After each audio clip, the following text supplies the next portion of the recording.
So, good morning mga kalapatids. Papakita natin yung mga ibon natin. At mag-unboxing pala tayo ng ibon ngayon galing kay Sir Ado Norvik, AFL Family Loft.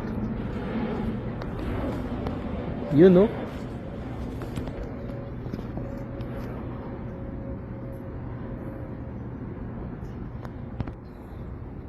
Papasilik muna natin yung pedigree. Yan, AFL 166 Blue Bar Hen.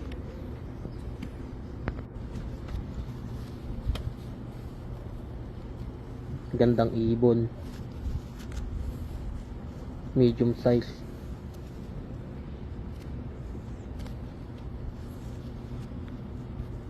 2 days sa shipping pero hindi bumaba yung katawan, okay pa rin.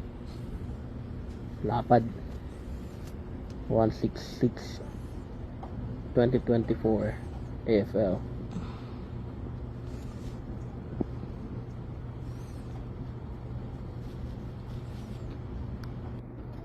Yun, no? Ganda. So, yun lang mga kalapatids. Peace out.